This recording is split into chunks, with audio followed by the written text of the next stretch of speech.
L'idée de la copropriété, c'est l'idée d'être propriétaire à la fois de parties privées, mais de partager avec tous les copropriétaires les parties communes sous forme de quote-part. Mais à côté de ces 100 mètres carrés qui m'appartiennent de façon exclusive, il y a une superficie qui est à déterminer, sur laquelle j'ai aussi une propriété. Personne ne peut revendiquer une propriété exclusive de parties communes parce qu'elles appartiennent à tous. Ce qui implique que juridiquement, il n'y a pas le droit d'abus par rapport à ce type de propriété, contrairement à la propriété privative. L'abus de droit existe lorsque la volonté consciente de celui qui l'utilise, c'est de nuire à autrui. J'ai donc 2 fois plus de droits indivis sur les parties communes, mais l'inconvénient, c'est que je dois normalement participer 2 fois plus aux charges. Et lorsque je vends, évidemment, je ne peux pas vendre les parties indivises, mais je vends la totalité. S'il n'y avait que des parties communes, ça s'appellerait une indivision. Et le fait que ce soit répandu, ça ne signifie pas que ce soit légal et ça ne signifie pas qu'il n'y aura pas des problèmes a posteriori. Et c'est très dangereux pour l'acquéreur.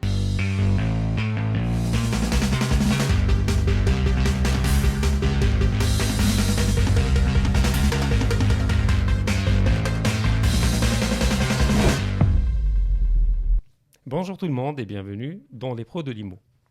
Dans la continuité de l'épisode qu'on a réalisé avec Noddin Romeha, architecte à Casablanca, aujourd'hui nous allons prolonger la réflexion concernant l'investisseur qui voudrait se lancer dans l'immobilier, soit pour son propre compte, soit pour le compte d'autrui. La dernière fois, on avait abordé la question des démarches administratives. Et donc aujourd'hui, il est temps de voir et d'aborder le volet juridique. C'est-à-dire, faut-il y aller en personne physique, en entreprise SARL ou en d'autres formes, et on va voir les avantages, les inconvénients et les limites de chacune de ces formes juridiques. De même, nous nous poserons la question de savoir, quand on achète un bien, est-ce qu'on est propriétaire uniquement de la superficie, qui est dans le titre, ou sommes-nous peut-être également propriétaires des parties indivises, et qu'est-ce que cela implique? Pour en parler, nous avons le plaisir d'accueillir un invité qui désormais est chez lui, Jad Aboulachbal, bonjour. Bonjour. Merci d'avoir à nouveau accepté notre invitation et d'être là pour apporter vos précieux éclairages. C'est toujours un plaisir. Je rappelle que vous êtes notaire à Casablanca. Amin Mamessi, bonjour. Bonjour Rachid. Ça va? Très bien. Ouais. Prêt? Oui, toujours. Bon, on y va. Merci maître. Donc, on va commencer par le b.a.-ba comme on dit, c'est-à-dire lorsque aujourd'hui, quand on parle d'investisseur, c'est au sens premier, c'est-à-dire si moi j'achète un bien, je suis un investisseur, j'investis dans un bien. Et ça aussi, ça peut revêtir au sens large, c'est-à-dire un investisseur qui investit dans plusieurs propriétés ou plusieurs types d'investissements. Alors on va commencer par le début. Je suis un investisseur de petite taille, c'est-à-dire à l'échelle d'une personne. Quand j'achète un bien, est-ce que vous pouvez nous dire de quoi je suis propriétaire ? Alors, lorsqu'on achète un bien immobilier, il faut comprendre que l'on est propriétaire. Si on est un propriétaire individuel, c'est-à-dire qu'on est le seul propriétaire, on est propriétaire du sol, des éventuelles constructions, du sous-sol. Il y a bien évidemment des choses dont on n'est pas propriétaire. C'est bien évidemment le ciel, certaines choses qu'on peut trouver en sous-sol, même si par principe, ce qu'on trouve dans le sous-sol nous appartient aussi. Mais donc, on a cette propriété globale sur les constructions, le sol et le sous-sol. Après, la question est de savoir si on est propriétaire individuel ou si on est propriétaire en commun. Et lorsqu'on est propriétaire en commun, c'est-à-dire qu'il y a plusieurs propriétaires, on peut l'être en copropriété, on peut l'être en indivision ou on peut très bien investir via une société qui deviendra propriétaire de ce patrimoine immobilier. Pardon. Alors moi, je voudrais juste revenir sur un point qu'on entend souvent, partie privative et partie indivise. Qu'est-ce que signifient ces deux termes ? Alors, cette terminologie est retenue dans 2 types de cas. On peut être propriétaire d'un lot de copropriété. Et lorsque l'on parle d'un lot de copropriété, cela signifie qu'on détient un lot où on a des parties privatives qui n'appartiennent qu'à nous et où il y a des parties communes qui appartiennent à tous les copropriétaires. Par exemple, un appartement. Un appartement. C'est un lot. Un appartement dans une copropriété peut être un lot. Dans l'hypothèse où ce lot est doté d'un titre foncier autonome. Parce que l'idée de la copropriété, c'est l'idée d'être propriétaire à la fois soit de parties privées, mais de partager avec tous les copropriétaires les parties communes sous forme de quote-part. Et la copropriété est une forme intermédiaire entre 2 formes de propriété, l'indivision où tout est commun. Et dans un bâtiment de plusieurs étages, il peut y avoir des indivisions familiales qui n'ont pas donné naissance à une copropriété parce qu'il y a un titre mère. Et de fait, la propriété est collective. Et il n'y a pas de partie privative juridiquement parlant. Et bien évidemment, ce mix, c'est entre l'indivision, qui est le lot des parties communes en copropriété, et le droit de propriété individuelle, où là, on est le seul propriétaire. Donc la copropriété se voulait une médiation entre les deux, sachant que même sur ces parties privatives, un copropriétaire n'a pas la même latitude qu'un propriétaire individuel parce qu'il est soumis à des règles de fonctionnement global et à un règlement de copropriété. Alors, on a pour coutume de dire que les parties indivises, ce sont les parties qui sont utilisées par l'ensemble des copropriétaires. Ça peut être les escaliers, ça peut être l'ascenseur, ça peut être la terrasse, ça peut être c'est des lieux qui sont empruntés par tout le monde. Lorsqu'on est propriétaire d'un lot, ce que vous appelez vous un lot, moi pourquoi j'ai dit appartement? Parce que les gens qui nous écoutent, certains pensent qu'un lot, c'est un lot de terrain. Là, on parle d'un lot au sens juridique peut-être du terme, mais moi je parle d'un appartement dans un immeuble, pour parler de façon basique. Un appartement dans un immeuble, je suis propriétaire, j'achète cet appartement, mettons qu'il fait 100 mètres carrés, mais à côté de ces 100 mètres carrés qui m'appartiennent de façon exclusive, il y a une superficie qui est à déterminer, sur laquelle j'ai aussi une propriété. Est-ce le cas ? C'est tout à fait le cas. Alors ça mérite quelques précisions parce qu'effectivement, j'ai un langage qui est parfois celui du juriste, et donc quand je parle de lot, c'est effectivement aussi bien un appartement qu'une villa dans un complexe résidentiel. Tout à fait, c'est la précision que je voulais. Parce qu'en copropriété, il y a des copropriétés qui sont verticales. On monte, par exemple, un immeuble de plusieurs étages. Mais ça peut être aussi des copropriétés horizontales, des résidences, où effectivement, il y a des parties privatives qui font partie du lot, la villa, mais les parties communes, pour la résidence, ça peut être les jardins, la piscine, la salle de sport. Et dans un bâtiment de plusieurs étages, ça peut être la façade, ça peut être les escaliers, ça peut être l'ascenseur. Et dans ces conditions, parce qu'il y a copropriété, il ne peut y avoir copropriété que lorsqu'il y a un titre foncier parcellaire, dans l'hypothèse où le bien a été titré, qui correspond au lot, c'est-à-dire les 100 mètres carrés, plus une quote-part des parties communes. Mais cette quote-part des parties communes signifie simplement que n'importe quel copropriétaire a un droit collectif sur les parties communes, de manière partagée. Personne ne peut revendiquer une propriété exclusive de parties communes parce qu'elles appartiennent à tous. Et de ce fait, elles doivent être gérées ensemble. Ce qui implique que juridiquement, il n'y a pas le droit d'abus par rapport à ce type de propriété, contrairement à la propriété privative. Où là, effectivement... Et deuxième question, ce type de propriété n'apparaissent pas dans le titre foncier. Alors, je vais préciser. Oui. Déjà, la notion d'abus de droit, elle peut même être invoquée pour un propriétaire individuel lorsque l'utilisation de sa propriété est fondée sur le seul désir de nuire à autrui. C'est des cas extrêmes. Mais l'abus de droit existe en droit de propriété immobilière lorsque la volonté consciente de celui qui l'utilise, c'est de nuire à autrui. Mais même sur son espace autonome. Je ne citerai pas des jurisprudences historiques, mais il y a des jurisprudences qui ont consacré cet abus de droit. Maintenant, pour ce qui est des parties communes, comme elles sont la propriété collective, elles appartiennent à tous et elles doivent être administrées en commun. Ce qui fait qu'il y a un lien direct entre le pourcentage des parties privatives sur l'ensemble des parties. Exemple, j'ai 100 mètres carrés, mais un autre à 50 mètres carrés dans son appartement. J'ai donc 2 fois plus de droits indivis sur les parties communes. C'est l'avantage, mais l'inconvénient, c'est que je dois normalement participer 2 fois plus aux charges. Et toutes les charges qui sont prélevées dans le cadre de la copropriété sont destinées à financer le fonctionnement quotidien des parties communes, qui a un impact positif sur la valeur du lot. Parce que si on laisse se dégrader les escaliers, la façade, la toiture, c'est son propre lot qu'on altère. Donc il faut être très vigilant sur le principe. Et une copropriété qui fonctionne mal, c'est une copropriété qui impacte négativement la valeur du lot. Alors, je voudrais juste, parce que Rachid a posé une question qui est pertinente.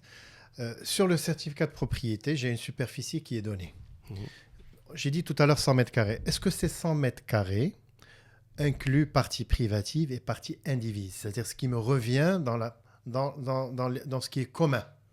Et lorsque je vends, je ne peux pas vendre les parties indivises, mais je vends la totalité. Je suis obligé de vendre la totalité. C'est un package qui valorise le bien comme donc, est-ce que les deux superficies sont... Alors, je vais essayer de répondre à cette question. Dans l'hypothèse que nous envisageons ici, il s'agit d'un bien initialement titré. Oui. C'est-à-dire qui fait l'objet d'immatriculation à la conservation foncière, parce que ces concepts sont applicables en matière de copropriété à tous les biens, qu'ils soient titrés ou non.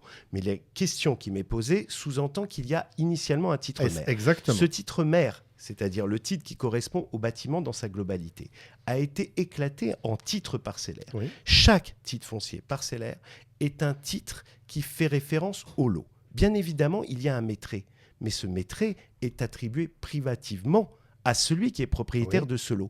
Mais sur le certificat de propriété, il y a aussi une quote-part des parties communes. Oui.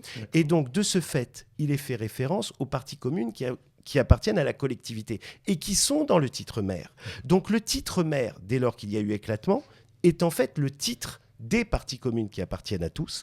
Et le titre foncier parcellaire est celui qui appartient au propriétaire. Ou, parce que tout est possible, on peut être en couple ou des frères et sœurs, et être propriétaire en indivision d'un lot de copropriété. Mais la notion d'indivision a un autre sens ici, c'est qu'on partage un droit de même nature sur le lot.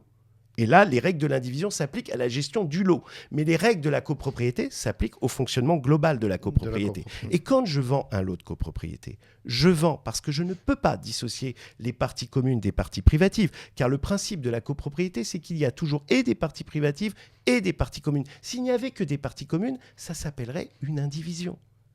Là, je vends le lot et la personne qui acquiert le lot ou les personnes qui acquièrent le lot, si elles sont plusieurs, c'est une indivision, deviennent en indivision, propriétaire d'un lot de copropriété avec des parties privatives qui sont l'appartement ou la sublime villa dans une résidence et les parties communes qu'ils partagent avec tous les copropriétaires. Très bien. Alors j'ai une question alors, qui porterait davantage sur les maisons marocaines que sur les immeubles, les maisons R+2. Alors il y a une terrasse qui normalement est commune aux deux habitants.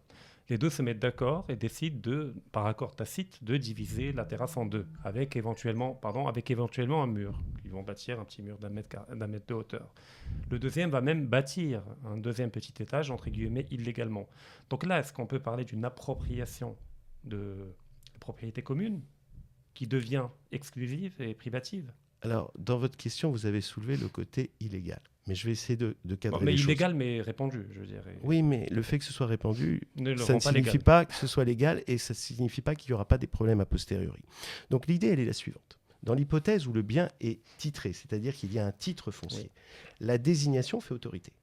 Et je suis très précis là-dessus. Parce que si vous faites des aménagements, des constructions, des édifications qui contredisent ce qu'il y a sur le titre, il est nécessaire de mettre à jour le titre. Donc il faut les intégrer dans le titre. Bien évidemment. Et cette intégration dans le titre présuppose qu'elles sont fondées, parce que le conservateur, avant de les intégrer, va demander les autorisations diverses et variées. Ce qui fait que lorsque vous n'avez pas mis à jour un titre foncier en mentionnant l'état réel des constructions, vous êtes quasiment dans la situation de la personne qui ne peut plus vendre son lot ou qui ne peut plus vendre son bien, parce qu'il y a une inadéquation entre la réalité physique et le titre. Et moi, en tant que notaire, si j'établis un acte, je suis tenu par le titre foncier. Et toute modification du titre foncier ne pourra être faite qu'après un processus de validation. Ça, c'est un premier point. Deuxième point, l'hypothèse envisagée, il y a parfois des indivisions familiales. Et les gens n'ont pas compris qu'ils n'ont aucune partie privative, d'un point de vue juridique. Je sais que c'est un peu technique et un peu compliqué, mais il faut que les gens comprennent bien une chose. Dans l'hypothèse où il y a un titre foncier, pour que la copropriété naisse, il faut un éclatement des titres. Parce que seul un éclatement des titres avec des titres spécifiques à chaque lot donne naissance juridiquement à cette copropriété. Si nous sommes dans une indivision familiale, une villa, qu'il n'y a jamais eu d'éclatement, nous sommes dans une indivision où des gens qui se connaissent se sont dit que l'un vivrait au premier étage, l'autre au rez-de-chaussée, l'autre au deuxième. Mais c'est un aménagement de leur jouissance, mais qui n'est pas fondé juridiquement. Et si demain ils souhaitent vendre l'appartement du premier ou le rez-de-chaussée, ils ne le peuvent pas juridiquement à un acquéreur parce que l'acquéreur rentrerait dans l'indivision et de ce fait serait propriétaire avec les autres dans l'indivision du bien dans sa globalité. En clair, j'essaie d'être le plus pédagogique possible. Quand vous êtes dans une indivision, il n'existe aucune partie privative. Il n'y a que des parties communes. Ça ne veut pas dire que vous ne pouvez pas vendre votre quote-part. Mais il faut que quelqu'un l'achète dans l'indivision. Rentrera dans l'indivision, ce qui la rend beaucoup plus difficile. Et comme il y a un droit de préemption, le droit de shfa, qui se fait a posteriori lorsqu'on vend son lot, une personne a acheté un lot dans une indivision, il pourra être primé.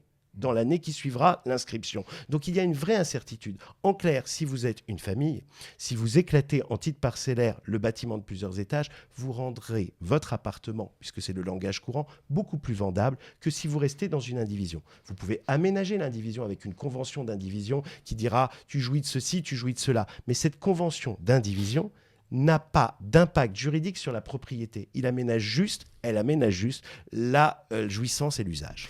Alors, juste une précision par rapport au droit de préemption, comme vous avez dit, qui donne la possibilité à un co-indivisaire d'exercer son droit de préemption. Alors, ce droit de préemption qui est très très important, est-ce qu'il se fait à hauteur de la part que l'on a admettons que j'ai 20%, nous sommes 5, et moi j'ai 20%. Et un des co-indivisaires, donc 20%, veut vendre à quelqu'un d'extérieur. Quel est mon droit? Combien je peux préempter? Est-ce que je peux préempter à hauteur de ce que j'ai ou la totalité de sa part? Alors, l'idée est la suivante. L'indivision, à la différence de la copropriété, maintient un lien plus étroit entre les indivisaires. Ce qui fait que lorsqu'une personne extérieure à l'indivision rentre dans l'indivision, elle peut bouleverser l'ordonnancement et le fonctionnement de l'indivision. Voilà pourquoi il y a ce droit. Cela signifie que même lorsque vous cédez un droit, vous avez ce droit de le céder. Vous ne cédez pas des parties privatives, mais vous cédez votre quote-part. Cette quote-part peut être rachetée par n'importe lequel des indivisaires. Simplement, s'ils sont en concurrence entre eux pour la racheter, oui, alors là, ce sera au prorata. Mais sinon, l'indivisaire peut primer très bien. N'importe qui. Et c'est très dangereux pour l'acquéreur, parce que l'acquéreur, en fait, il achète une quote-part indivise et il sait à ce moment-là que tant que l'année n'a pas été purgée après l'inscription, il peut être racheté sur la base du prix qu'il a officiellement payé. J'invite dans ces cas-là à éviter encore plus toute fraude fiscale, mais en plus de ça, les frais.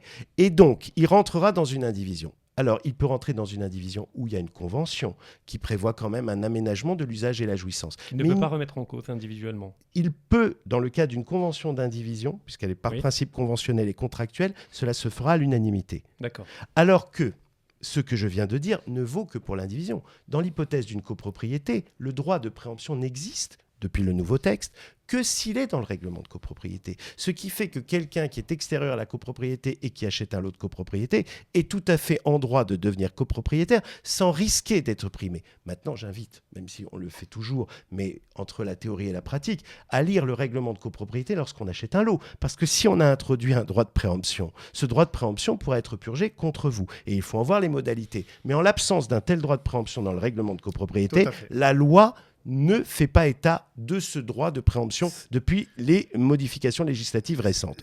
Donc ça, c'est très important. C'est très important, vous avez raison de le préciser, parce qu'il y a des règlements de copropriété, là on n'est pas dans un bien, dans l'indivision, qui donne le droit à un des autres copropriétaires d'acheter votre résidence prioritairement avant que ce soit quelqu'un de l'extérieur.